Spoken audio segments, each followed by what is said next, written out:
اللہ کے نبی علیہ الصلوۃ والسلام نے فرمایا کہ جب تک تم مجھے اپنی جان، مال، رزق، کاروبار، عزت، آبرو سے بڑھ کر میرے ساتھ محبت نہیں رکھو گے، میری شان اور میرے مقام اور میرے مرتبے اور میری عزت اور مقام کو عزیز نہیں جانو گے، اس وقت تک تم کامل ایمان والے نہیں ہو سکتے۔ اللہ کے نبی کی حدیث سے مبارکہ لا یؤمن احدکم حتی اکون احب الیہ من والدہ وولدہ والناس اجمعین، حدیث مبارکہ ہے۔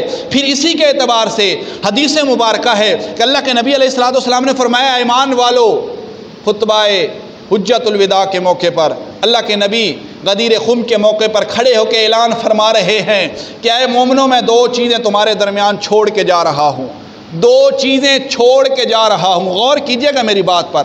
اللہ کے نبی نے کیا فرمایا؟ دو چیزیں چھوڑ کے جا رہا ہوں، ایک ہے کتاب اللہ، ایک کیا ہے؟ کتاب اللہ، سمجھ آ رہی ہے نا آپ کو؟ ایک ہے کتاب اللہ، دوسری ہے اطرت رسول۔ کیا ہے؟ اطرت اہل بیت، میری اہل بیت کے ساتھ محبت کرنا۔ دو چیزیں چھوڑ کے جا رہا ہوں، جب تک تم ان دونوں کو تھامے رکھو گے اس وقت تک تم کامیاب رہو گے، اس وقت تک تم کامیاب رہو گے۔ اب قرآن کے اندر کیا ہے؟ کیا قرآن نے صحابہ کرام کی شان بیان نہیں کی؟ نہیں کی؟ اور بولیں تو صحیح یار کی ہے۔ ابھی جو میں نے آیت کریمہ تلاوت کی ہے، اللہ تعالیٰ نے فرمایا لقد رضی اللہ علی المؤمنین اذ یبایعونک تحت الشجرۃ، لقد رضی اللہ تعالیٰ ان پر راضی ہو گیا جنہوں نے اس درخت کے نیچے حضور علیہ الصلوۃ والسلام کے ہاتھ پر دست بیعت کی، دست بیعت ہوئے، بیعت کی اللہ کے نبی کے ہاتھ پر، اللہ تبارک و تعالیٰ ان پر راضی ہو گیا۔ اور پھر حدیث مبارکہ ہے کہ اللہ کے نبی علیہ الصلوۃ والسلام نے جس وقت عمرے کی نیت سے 1400 صحابہ کے ہمراہ جو ہے مدینہ سے مکہ کا سفر کیا اور ارادہ کیا کہ ہم پہلے عمرہ کریں گے اس کے بعد حج کریں گے، صرف ایک تلوار تھی حفاظت کے لیے، اور اپنی قربانیاں بھی اللہ کے نبی کی بارگاہ میں پیش کی گئی، وہ بھی ساتھ تھی، اپنی قربانیاں اپنی سارے صحابہ لے کر چل رہے تھے۔ ایک مقام پر ٹھہر کر آپ سب نے، اللہ کے نبی علیہ الصلوۃ والسلام نے عثمان غنی کو امیر مقرر کیا کہ جاؤ مکہ کے اندر جا کر کعبہ کے جو متولی ہیں ان سے اجازت لو کہ اللہ کے نبی عمرے کی نیت سے آئے ہیں، وہ اجازت لینا چاہتے ہیں، کیونکہ اس وقت ابھی تک مکہ کعبۃ اللہ کو فتح نہیں کیا گیا تھا، یہ پہلے کی بات ہے۔ تو جس وقت ان کو خبر پہنچی، اللہ کے نبی نے کس کو سلیکٹ کیا؟ حضرت عثمان غنی کو، جاؤ عثمان جا کر اجازت لے کر آؤ۔ جب عثمان غنی چلے گئے، صحابہ کرام نے آپس میں چہ مگویاں شروع کر دیں، آپس میں گفتگو شروع کر دی کہ یار عثمان کتنا خوش قسمت ہے کہ اب وہ وہاں پر پہنچ گیا ہوگا، کعبہ کا طواف کر رہا ہوگا۔ اللہ کے نبی علیہ الصلوۃ والسلام کے کانوں پر آواز پہنچی، اللہ کے نبی علیہ الصلوۃ والسلام نے ارشاد فرمایا میرے صحابہ کیا کہہ رہے ہو کہ عثمان کعبہ کا طواف کر رہا ہوگا؟ یہ کبھی نہیں ہو سکتا کہ عثمان کا جو نبی ہے، عثمان جس نبی کا امتی ہے، وہ نبی یہاں پر موجود اور عثمان اکیلا جا کر کعبہ کا طواف کرے، یہ کبھی ہو نہیں سکتا۔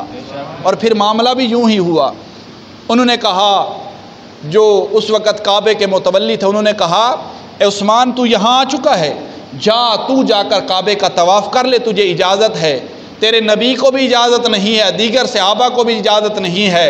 تو آپ نے تاریخی الفاظ ارشاد فرمائے، آپ نے فرمایا کہ یہ کیسے ممکن ہو سکتا ہے؟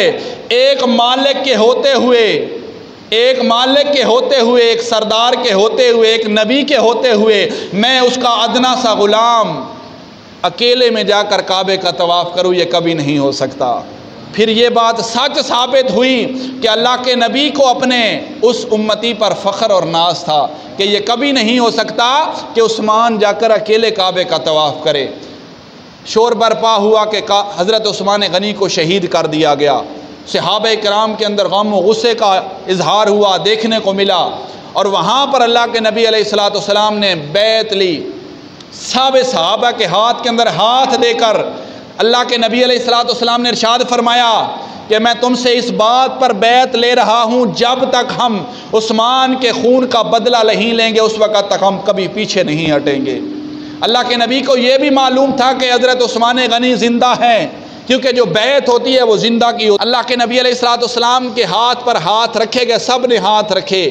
اللہ کے نبی نے اپنا دایاں ہاتھ کھڑا کیا اور فرمایا یہ میرا دایاں ہاتھ، یہ میرا ہاتھ ہے۔ پھر بایاں ہاتھ کھڑا کیا، اللہ کے نبی نے فرمایا میرے صحابہ دیکھ لو، یہ ہاتھ دایاں میرا ہاتھ ہے، بایاں میرے عثمان کا ہاتھ ہے، بایاں میرے عثمان کا ہاتھ ہے۔ اب جس طرح میں تمہاری بیعت لے رہا ہوں اسی طرح عثمان کی بھی بیعت لے رہا ہوں۔